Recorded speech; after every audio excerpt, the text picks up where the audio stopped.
Hello and welcome to the Comedy Slab. It's, if I'm not greatly mistaken, edition 166, but who's counting? Me, obviously, and him as well. I'm Adrian Lacey in the southeast of England. He is Shane O'Connor in the Midlands of England. And collectively, we put a different comedy on the Comedy Slab, hence the title of the podcast each week. Prodded about a bit, be it TV, radio, or internet, digital, whatever. And see what we make of it and mark it out of 5 each at the end, giving a glorious score out of 10 if our maths is up to it. So that's the form. Apologies if you've heard that 166 times now. And there's every chance you'll hear it a 167th time next week. But hey, let's not take that for granted. Before we get into our comedy news, let me tell you what we're putting on the slab, if it's not already obvious from the blurb, if you've been reading that on your podcast provider. The show is called This Is Jinsy. It's a Sky show from 2010, and we will get our scalpels sharpened and prodding into that. And we owe a debt of thanks, or is it just a debt, to Cats. Was it Cats 92? Sorry, I was going to get, I'm assuming it might be a female. I might be wrong. In cyberspace, no one knows your gender. Cats 92? Yeah, it was Cats 92. Yeah, thank you. Yeah, there might just be a feline lover. You never know, do you? Could be. I hope you're feline this. Anyway, Cats 92, thank you for the suggestion. And we'd be interested to know how you mark this. I'm sort of assuming you might like the show, but it doesn't necessarily follow. But thank you for the suggestion.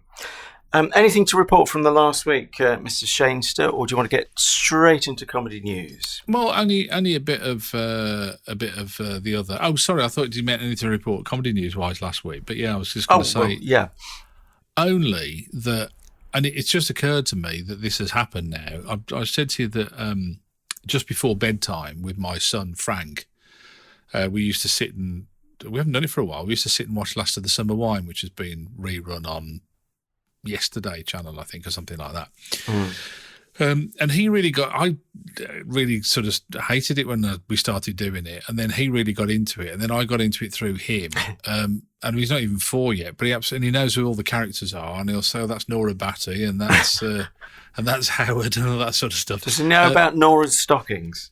Well, they do mention it, don't they? So I mean, it kind of gets it gets an outing every time, more or less, really, particularly when Bill Owen was in it. But I've become a bit of an aficionado. I mean, I know things about Last of the Summer Wine that I never had a clue before.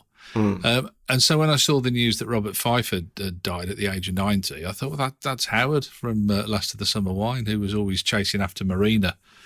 They were always off trying to get away from his wife, and not a Morris Marina then. Not Morris. This is another woman. She was a peroxide blonde lady called Marina, played by the wonderful Jean Ferguson. And but yeah, I just thought he was the wonderfully named, and weren't they all wonderful names? Howard Sibshaw was his character, and he sadly died at the age of 90. It was the one that I saw, but as I say, I went from hating it to loving it. Isn't it funny what another person, you said this before, when you watch it with somebody else, changes it for you, doesn't it, really? Well, especially when it's your son. Yeah. It's one of those man and boy bonding moments, I guess. It could equally be mother and daughter or whatever. But you seem to imply your son is the other side of that particular obsession at the moment. You're not watching it every night now? No, it's everything's a phase with kids. And I think it was a bit of a phase, and we were kind of watching that. And I think it was probably more us haven't put it on rather than he has decided not to watch it anymore. But he used to love in that slot before Last of the Summer Wine. But see, the trouble when they put Last of the Summer Wine in any slot, and because it's nearly 300 episodes, that's going to take up your time for quite a while, isn't it, really, then? Yes. So he'd be twice as old at the end of it, wouldn't he, really? Exactly. Whereas before, we were watching things like Are You Being Served and Heidi High. He loved Heidi High. He thought that was fabulous. All the classy, sophisticated sitcoms he loves. Yeah, well, isn't it strange that? But they are kind of. And I mean, I remember watching Dad's Army as a kid, and loving it. because they are that broad, aren't they? The broader ones really appeal to youngsters and older people alike. But yeah, I wouldn't. It's funny, isn't it? You kind of think, I don't know, you pass on musical genes or whatever, and you kind of, and I really do think, oh, I hope he's got my love of comedy, and he doesn't take after the wife. Well, she must have a sense of humour. She married you, for goodness sakes. She likes Mr. Bean. Well, you're hardly that. You're not quite that sexy, for one thing. I'm Mr. Half-Baked Bean.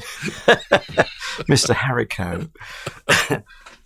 Or you're Harry, anyway. Yeah. Okay, and then there was another thing you wanted to mention on the comedy news. Caught both our eyes, actually, or one each. The concept of a city of comedy, or comedy city. Yeah. We've had for some years, we've had cities of culture, haven't we? Each year. You see, I've got a real problem with that. I think it's a bit of a fiddle. I do. I think it's a bit of a way of, how can I put it nicely? It's a bit of a way of being a nice little earner for the people who promote it, but it does. It's a bit like the Olympics and those kind of things where they say, "Oh, this is look at the things that happen when you have the regeneration Olympics." type stuff. Nothing happens. I mean, every time they've started to do serious reporting into this now, and they found out that nothing happens. It's all untrue. It's not true at all. And these kind of like city of culture and all that kind of thing. Do you buy into that? Do you like it?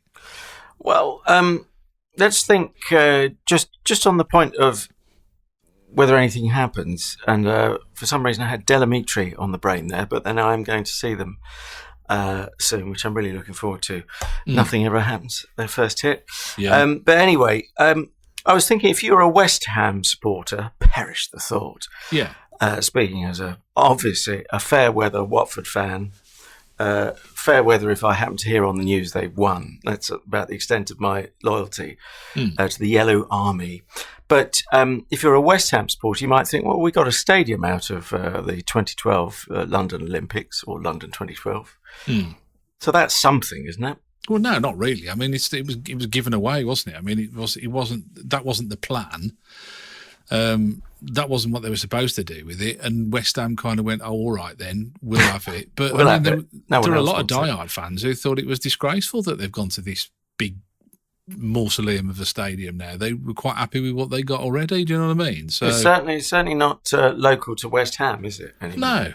No. I mean, that was just like to save embarrassment. I mean, but I don't know whether this it's a BBC thing. So I kind of think it's probably something that's important to the BBC. Won't be that important to the rest of us. I mean, basically what they're saying is that they're going to stick a lot of resources in Newcastle to get the colonies off their back, aren't they? That's basically what they're doing, I think. The colonies. Are you? See, I got told off previously for talking about the regions. Yeah. But yours. Are you obviously with heavy irony, talking about places outside of London? You're calling the colonies. Well, I mean, yeah, but that's what I'm referring to. Yeah, I mean, they kind of got this hang up about. I mean, personally, it doesn't bother me where they do it from. It's not that geography is not the issue. With that particular organisation, but yeah, they're kind of fixated about this. Oh, we've got to make, before the natives get restless and come and set our cars on fire or whatever people from Newcastle do to you when they're not happy. There's that kind of. I find the whole thing really quite condescending as well. Oh, look at us, we're doing missionary work in Newcastle. They'll all probably end up go Newcastle under Lyme by mistake. They'll all end up in Stoke. Let's try. Well, I'll try and put a positive spin on Newcastle. Say it how you will, but at least I think it's got to be worth noting that it's the BBC's first city of comedy. You can read more about that at comedy.co.uk, amongst other places. So, dare we sashay shamelessly into tonight's show, or this morning's show, or this afternoon's show, depending on where you are in the world, what time of day it is as you're listening. Nice that you are listening. That's the main thing here on the Comedy Slab. So putting on the slab at Cat's 92 suggestion, and that came via was it YouTube in the end? Yes. Yeah. So our podcast, you can find it there. Also in audio only, you can find it on Spreak and many other places. Shane will probably treat you to the list a bit later on if you're very good. I confess I hadn't heard of this. Well, maybe I'd heard the title, but I hadn't seen it. So I came to it with a pretty blank slate called Ignorance. If it had anything on it, it had the word ignorance. But I have to admit to that. How did you greet the idea that we were going to put that on the slab for this week when I set the homework at the end of last week's show? Same as you. I mean, slight advantage. I think I might have seen a clip or two or something. But yeah, same as you, really, Adrian, for the large part, was that never sat down and watched it, knew of it, heard the, knew the title, couldn't have told you who was in it, couldn't have told you who created it. A bit of an ignoramus. Right, putting the Amos into ignoramus. Ignoramus. Yeah. So that was close.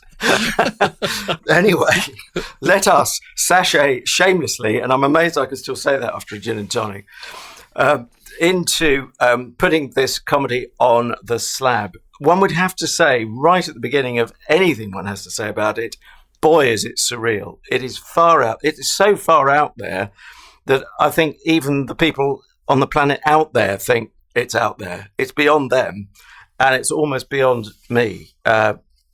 So you don't approach it thinking it's a standard domestic sitcom. Oh, dear me, no. It's the brainchild, or the Bran child, of Chris Bran and Justin Chubb. Now, I do have a rule that you've got to ask questions about anyone who's got the same initials as our Lord and Saviour. So Justin Chubb, JC, he's in the Jeremy Clarkson, Jeremy Corbyn tradition, but also, having mentioned Delamitri, Justin Curry, frontman of Delamitri. Have they all got messianic complexes or complices? John Cleese, you forgot as well, yeah. Yeah, well, we could go on. Yeah, there are more. So there's always this little red light on the dashboard when I see those initials. Chris Bran, do we know these gents? Have you come across them in other guises? I think this is the only thing they've done, actually. But no, I mean, you mean in terms of high-profile appearances as actors themselves? I mean, they're directors and writers and comedy. I mean, comedy-wise, that's all they're listed as doing, aren't they? I think. Well, I wondered whether I'm just going to click on a little something here, a little cheat. Chat amongst yourselves. Oh yes, well, quite an interesting title. He'd, I think, directed, or certainly worked on The Most Gigantic Lying Mouth. Not a bad connection with the production company is listed as Radiohead, I think. Oh. So, some kind of connection there. Whether they're mates, they're also credited as writers. He's clearly got some kind of, good connections in showbiz. I'm tempted to throw to you to set the scene because it's so surreal. But I guess in a way, in much the same way I can't get it right, perhaps I can't equally can't get it wrong because it's such a different sort of space. It's set on an island notionally called Jinsy, and these two guys, Justin Chubb, I suppose, is the boss man, or the Arbiter as he's known. I think the 17th Arbiter. Who knows what they did before the first Arbiter came along in terms of rulers. I'm not sure we're entirely aware where the island is. Do you think it's pinned down at all? I've got a feeling it's in your, I don't know, up north somewhere. Not London, certainly. I didn't place it in the real world. Not at all. So it's not even on this planet, which, not in my own. Yeah, I mean, I've got nothing to hang that on. I just, the gut feeling that I got, I didn't really place it in reality. Okay, well, that tells its own story. So just before we hear the first of two audio clips, this episode, I should say, we went in at the ground floor, although I believe there was a pilot, so there's a kind of episode 0, but we went in the traditional, I suppose the traditional entrance, Series 1, Episode 1, And the subtitle of that episode, the episode title, is Wedding Lottery. And we're going to hear what is effectively a scene set of how the wedding lottery works, if indeed it does work at all. I said Justin Chubb plays the Arbiter. His name's Maven. Maven or Marvin? Maven. And his number 2 is Chris Bran, otherwise known as, the character name is Sporall, which I always confuse with Sporran. So that's what sort of made me think it might even be a Scottish island or something like that, or something in the North Sea somewhere. But as Shane says, equally, you could think it was on another planet. Anyway, here is it's a sort of broadcast to the island by the Arbiter, and he's explaining how the wedding lottery works. Daily greeting. This address goes out to all 792 residents of our island that we doth calleth Jinsy. 791, sir. Mrs. Feek just died. I, Arbiter Maven, hereby announce the 129th Wedding Lottery by order of our noble leader, the great he, Jinsy praise it. Yeah, Jinsy praise it. Praise it. Put the film on, Sporall.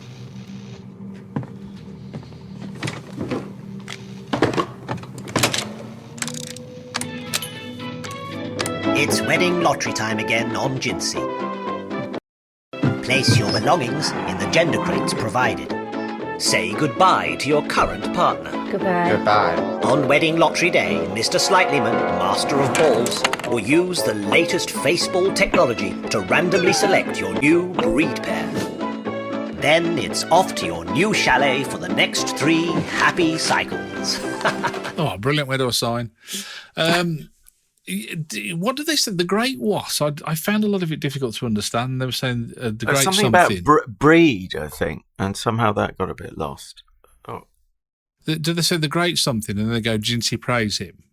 Oh, yeah. I mean, I think that's hinting at some kind of religious faith, or is Maven himself a subject of praise? Is he a kind of god on the island? Yeah. I mean, well, before we go any further and dig ourselves a very deep hole or twist ourselves in knots, can we have a headline, please, which might give us a clue as to what you made of it? I don't know whether this, and I didn't watch this with my son or my daughter, but I don't know if he's just been hanging around with young people all the while. But my headline this week is, Insy Winsy Jinsy sent me right up the spout. Okay, but that's a sort of that's a semi sitting on the fence. I thought you were playing with your Jufas there for a moment. No, I was trying to crack my knuckle because me killing him. Do you ever get that way? Have you got a bone out of alignment? I don't know. There's a lot of things out of alignment. I do wonder what my alignment is, to be honest with you. There's so much out of it. I don't know whether I think like most of me has moved to the right and just part of me hasn't gone. I think that's part of the problem. Well, let's not get into politics this early in the show. But I think you'd fit in very well on the island of Jinsy, and you could replace the poor woman who's died. So take it back up to 792 inhabitants. Was that Mrs. Feet? They said. Look, if I catch 5% of it, I'm doing quite well, because my brain's just stewed by the very surreality of it. I think we can definitely put the surreal label on this. There's some, Talking about it being surreal, do you think? Here's the thing, and I've been trying to ask you this question because I can't make my mind up about what the answer is. But do you think that it's more surreal than the Mighty Boosh? Gosh, how does one measure surreality, the surrealness of something? Right now, when my head is still reeling, trying to process it, it feels more surreal than pretty much anything I've ever seen on TV. But I tell you what I thought when I saw when he says run the film, Sporall. It took me right back to watching the opening credits of Monty Python. We have to mention them. I mean, they are in the comedy DNA, and I'm sorry that might sound a bit obvious to people, especially those familiar with the show. This is Jinsy, but the use of animation, and the excitement of that as a kid, just this anticipation, and you're enjoying it in a different way as a kid. You could argue everything is pretty surreal as a child. You know, the adult world is surreal. It doesn't conform to any rules you can really understand as a child. Or maybe that was just me, I don't know. But so that's in the mix. Do you see the Monty Python connections, or is that too lazy a parallel? No, and I don't know whether this is a criticism or not, but I did find myself pondering what their influences were. I couldn't find an awful lot about them, but I'm led to believe that they're both from Guernsey. Which would explain. Which would explain small island, old mad island. Was it meant to be 50,000 drunks clinging to a rock? We'd hate to libel them all. I'm sure they're all very lovely. So there was that side of it. You kind of think, well, that's got to be a strong influence if they're both from Guernsey, which is not like any other island, is it? I mean, the Channel Islands, you can't just turn up there and go, I'd like to buy a house. You have to. I think you have to get a permit to be able to live there, don't you? I think. You know, it's not like the Isle of Man. You know, you can just go and buy a house there. It's not that kind of thing. So there was that side of it. I was thinking about the Mighty Boosh as well for how surreal it was. And I did wonder, and this, I don't know if this is kind of a deep thing or reference, but I was getting a bit of Big Brother from it as well. Oh, George Orwell. Yeah. Sorry, I'm so polluted by TV culture. You're I was thinking of Channel 4, not 1984. Oh dear, who have I become? What have I become? A bit of 1984. Orwell was I kind of, you know, with the communication system and all that sort of stuff. I kind of thought, I wonder if there's that in there as well. Yeah. Well, I saw one review on, I think it was IMDb, the Internet Movie Database .com. The headline of the review was, "Is this an island or a lunatic asylum?" That might be offensive to lunatics or asylums or asyla. I think, I mean, yeah, you could see it. I see where you're coming from on the Big Brother side of things. It is quite a universal thing, isn't it? That the control seems pretty total, and everyone knows what everyone else is doing. That could be Guernsey culture. The sci-fi side of it as well. The whole wedding lottery, and I think at one stage in that clip they said to keep the breed pool clean. You know, this whole idea of and was it you'll change partners and you'll be with them for the next 3 cycles. You know, it's very sci-fi, wasn't it? You know, even time is measured differently. Yes. Well, you know, what's the opening sentence of 1984? It's the clock struck 13, didn't it? And Winston Smith going to Asda or whatever he did at that hour of the day. But I found it. You could read it as raising lots of questions about life generally, if you wanted to. It's like, what is comedy? Is this comedy? Is there meaning to life, or is it all just random? And hence, is this a reflection of the randomness? And then it's got a bit of star heft in a certain David Tennant, who is so, well, either heavily made up or it's a younger version of him. Well, it is a younger version of him. It's 2010. Yeah. But it took me some time to convince myself it was actually him. Did you have that at all where you thought, is it or isn't it? And if it is this good for his CV or just weird? When I was writing the blurb and I was just getting all the information before I watched it, and I actually saw that he was in it, so it kind of erased any doubt that I might have. But in 2010, was he a big name then? I mean, was he? He certainly wasn't the name that he is now, was he? No, but I'm trying to think. When was Doctor Who revived? And he didn't do the. Did he do the first series or the second series that revived? Oh, I'm not a Hoover. No, we need a Hoover, a Whovian, a Harrovian. But certainly not as big a name. I think I think he was on the way up then. I remember seeing him.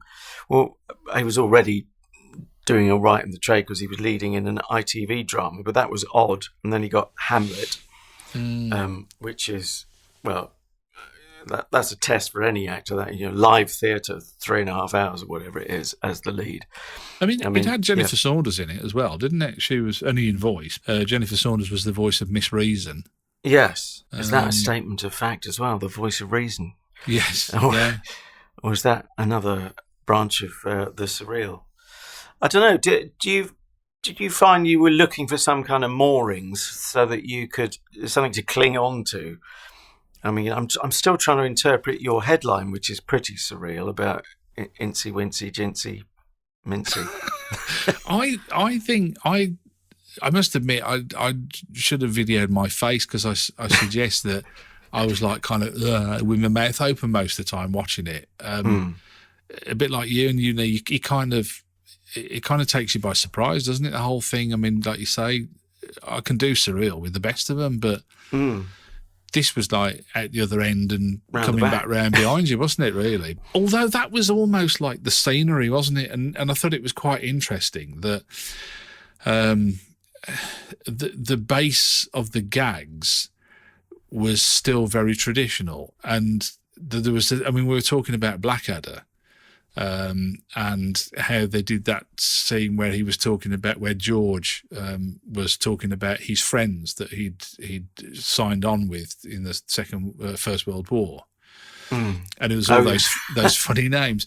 And then there was a scene here where they were talking about Cyril Henge, the accurate groper, Wet Nose Pete, Dingley Dangly Darren, and you kind of think that's the same gag again, kind of reconstituted, and brings it back to a kind of a traditional footing again, in a way.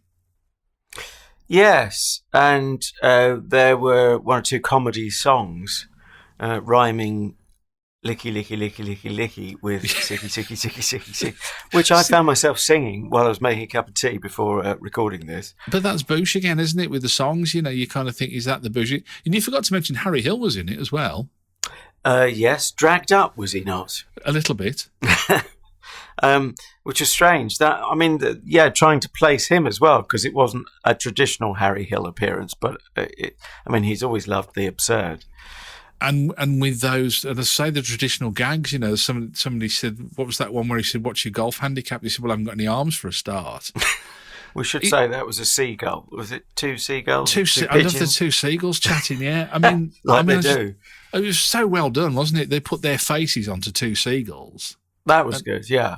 And but you could accuse them of a bit of cakeism there, wanting their comedy cake to be surreal, and then wanting to eat it as a conventional, bog standard humour. But I guess maybe that's what helps you get a handle on it, when they throw in a traditional gag like that.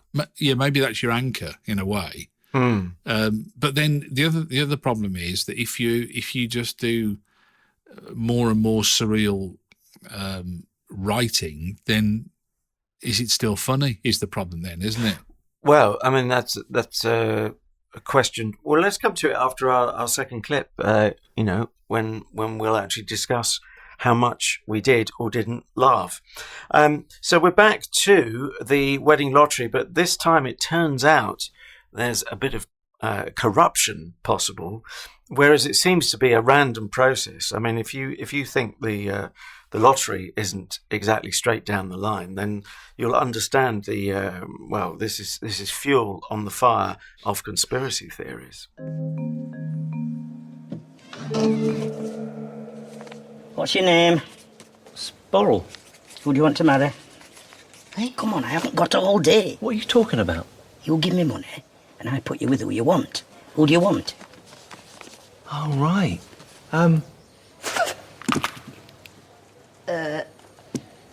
Susan Newt.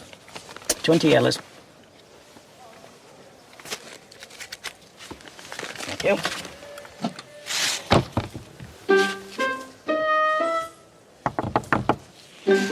Yes. Actually, can I arrange one for someone else as well? Name? Arbiter Maven. This is Jinsy.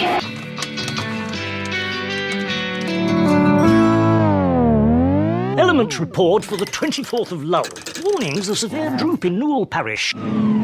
Waxing at 15 and 2 and waning at lights out. Bang, bang, bang. Possibility of dog shake with puddle displacement and backsplash free.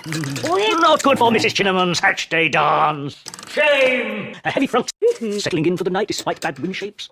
Sorry, are you suggesting there's a little fella in the box in the National Lottery then that puts the balls up? Is that people who've seen that? Yeah. So, well, there certainly was a little fellow that it's a shame we couldn't show, but this being an audio podcast, I'm not saying that, but I've worked on the lottery, and I sat on a bus once in front of a conspiracy theorist who said it was a complete set up. And you know, if I could have corrupted the National Lottery, then do you not think A, I would have done it by now, and B, would I still be working with you if I'd worked out how to win the millions?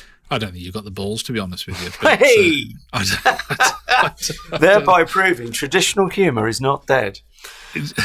We should say before we forget, for legal purposes, before we get put in the slammer, or worse, made to live on Jinsy without a bride for all eternity.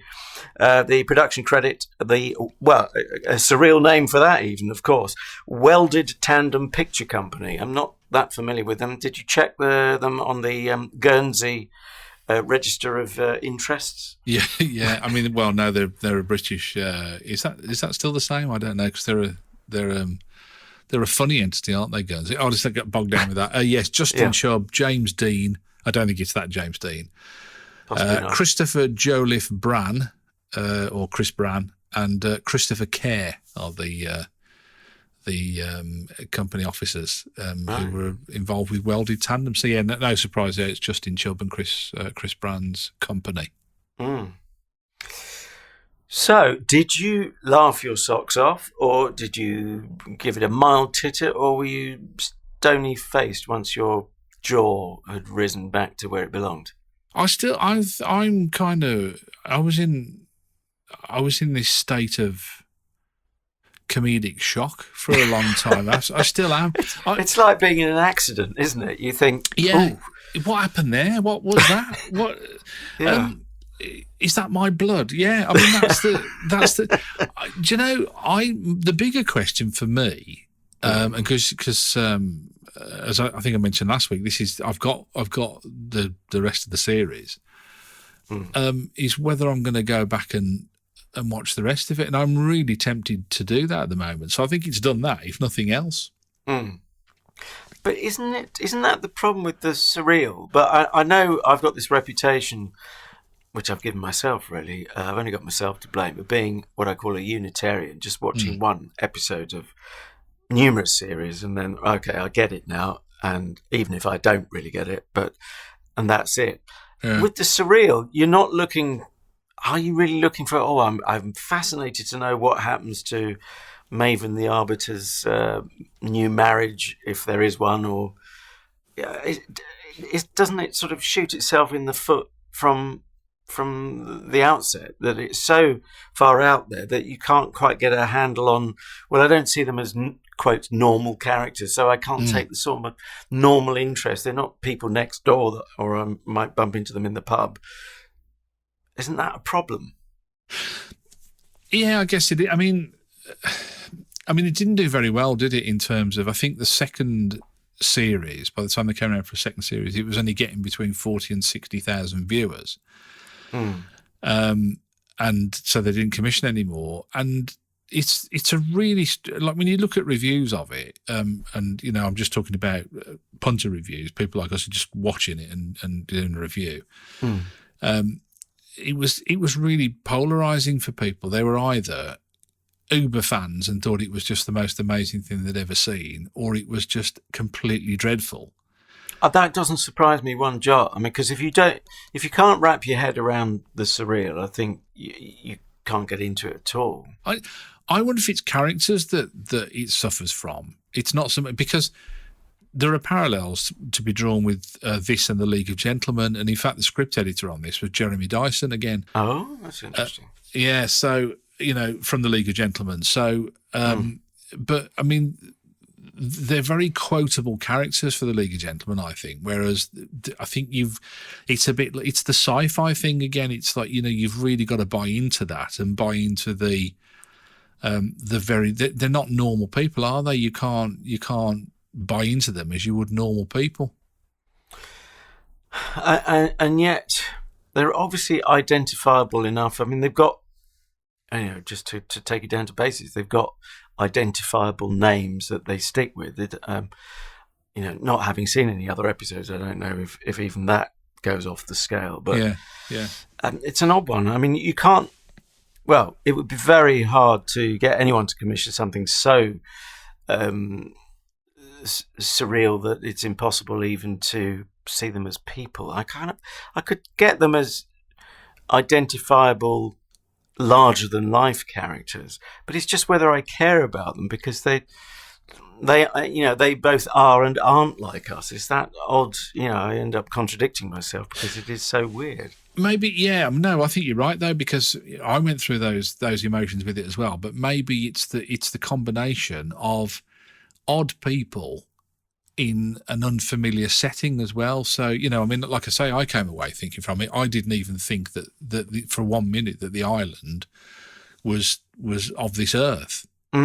Well, I think we can put this off no longer. The scoring, although heaven help us as we, how do you score something like this? It seems that it's almost too surreal to reduce to a score out of 5, doesn't it?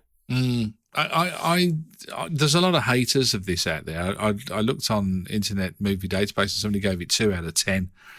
And they said, I like surreal, odd, silly comedy, Python, Boosh, League of Gentlemen, but to compare those to this rubbish is insulting. I wouldn't go that far at all. I think it had moments in there. I think I can see why it's a cult, and it is. I think it very definitely is. It's got a cult following. I wouldn't be averse to going back and looking at other episodes. I'll be honest with you. And if I do get around to doing that, I will let you know. But it's becoming a bit of a mission for me to complete these things now because you're a Unitarian. You are my pair of eyes that watches the rest of the series. I watch it so you don't have to. Yeah. Can I just say as well? I think it was quite. I don't know whether it was miscast by being screened by Sky Atlantic. The channel that brought us things like Boardwalk Empire, with Steve Buscemi, set in 1920s America in Atlantic City. I don't know whether it. Do you think? I'm not sure it was in the right place to do well. That was the original channel. Yeah, I don't know whether it should have been, a BBC 2 thing or back in the day. Was BBC 3 going in 2010? I lose track. It would have been by then, I believe. I mean, I could see this. Yeah, it's not really fair in a way to start out on a small channel. No offense to Sky Atlantic, but it's a niche channel. Yeah, it was niche. Definitely. Yeah, those numbers aren't terrible given that even 40 to 60,000 on a niche channel, but they would have wanted more, I'm quite sure. But equally, they might have liked a sort of big promotional or promoted slot on BBC 2, say, or Channel 4. Anyway, definitely you could add a 0 to that easily if it went on a bigger channel. What I was trying to say was, it's a long-winded way of saying 3 out of 5 for me. Right, okay. Well, strange enough, that's the same score I'm giving it. 3 is on the generous side of you, of your range, isn't it? Yes. And for me, I didn't want to give a negative signal that no one should ever attempt anything like this again, because I did. There's lots to like, and I'd have to say high production values, particularly when you think, the technology's really come on from Monty Python, when they would have had to been cutting film and so on, and a very laborious way to make their animation. But this looks nice and glossy where it's meant to be glossy, and a bit rough around the edges intentionally. So yeah. Yeah, so as ever, make your own mind up, dear listener. But I, for one, am very grateful to Cats 92 for opening my eyes to something entirely new, and my eyes are still very wide open. They're sort of bog-eyed, out on stalks, and it's disturbing my sleep patterns. But so many things do at the moment. Why not a surreal comedy? So thanks for the suggestion via our YouTube platform, Cats 92. I have to say as well, I didn't realise that the pilot did actually start out on BBC Three. I thought I'd seen somewhere a BBC Three connection, and then I doubted myself, so I shouldn't have doubted myself. And by the way, just en passant, we're 6 out of 10. IMDb for one, imdb.com for the whole series. Overall, give it a 6.9, call it 7 out of 10. Okay. So that's interesting. I thought it might be lower, considering how divisive it was, so I think they would have been moderately pleased with 7 out of 10. Yeah. Near enough. The other thing is as well is if you're offered it, try it is my advice. You know, if you get the chance to see, I'd watch it and make your own mind up. I think it's one of those that you need to watch and make your own mind up. Anyway, would you like some homework for next week? Well, I hope I like it, but I won't know until I view it or hear it. But yes, let's do that right now. Well, I thought because last week we had continuity for you, I was thinking, well, that's for you, isn't it? Really, that was all. That was all. I did that for you. That was for nobody else, just for you. Yeah. And I thought, well, how can I get my own back? On your, well, it was you that chose to. Anyway, yeah, we'll gloss over that. And it was a culmination of two things, really. One was a comment that you made, and the second was a program that I watched. And the comment that you made was that you're not really a big fan of Greg Davis. Oh, here we go. And the program that I watched was The Cleaner, the new comedy that he stars in. Did I see a picture of him in a wheelchair? Is that show? Yes, yeah. Right. I've just watched that episode actually, because you can watch them all not live, can't you? You can watch you can binge the whole series. So I'm kind of I've just got the last one to watch now of the series. Oh gosh, you're way ahead of the game. It's an interesting one because I thought it was a Greg Davis creation, but it isn't. It actually is a German program originally. So it's something that's been adapted for the UK. Greg Davis, if you don't know, is the big tall fella out of the teacher out the In-Betweeners. And he was also the main character in Man Down as well. And he plays a crime scene cleaner. And I've chosen, from Series 1, I've chosen the second episode, which I thought might soften the blow for you, because it's an episode called The Writer. And the writer in question is played by David Mitchell, as of Mitchell and Webb. So I thought, well, at least I'll give you something. You can watch somebody else if you really can't stand to look at Greg Davis. Well, I can't exactly ignore him in a show he's leading in, but hey. Not the size of him you can't either, can you, really? Let's be honest. Well, yeah, and I wouldn't take him on in a side alley. Anyway, so the Cleaner, and where would one find this? It is on the iPlayer, the player of eyes. Right, okay, so bbc.co.uk or however else you might find it on an app. The Cleaner, Greg Davis starring in that, and not going quite in on the ground floor, the next floor up, Series 1, Episode 2. And, I will try and go with an open mind. You know me, I try. Or that's what I claim, at least. Well, I'll thank you now, just in case I'm not thanking you this time next week. Do you want to do the station announcing and list all our platforms where people can find us? Yes, of course. This is the Comedy Slab podcast, calling at Spotify, Spreaker, Stitcher, iHeartRadio, Watford North, Watford Junction, Watford South, Watford just a little bit to the left a bit. We're also on YouTube and Spotify as well, which is a very popular place apparently to go and grab your podcast if that's where you'd like to get them. So yeah, we're just wherever you try and get us, if you just put in Comedy Slab, all one word, that generally does the trick. And guess what? We are at Comedy Slab on Twitter. Do follow us there, please. And you can also like our Facebook page, same handle, at Comedy Slab. And a personal recommendation to friend and family would be fantastic, as would an iTunes rating of the more generous persuasion. And if you just want to write a little bit of a blurb, saying something like, "Is this a podcast or a lunatic asylum?" We don't care really, but it would be nice to get some mention somewhere. Actually, we do care, but a bit of reverse psychology. We're just giving you the freedom to choose to say what you want about us. There's a thing. Well, I'm off to reduce my jufas, and that will make much more sense once you've viewed This Is Jinsy, that episode. What are you up to? Well, I'm going to try and work out whether I'd like to be known when I'm gone as Wet Nose Pete or Dingley Dangly Darren. I can't really make my mind up out the two of them. But as long as I'm not called Cyril Hench the Accurate Groper, I don't really mind one way or the other, to be honest with you.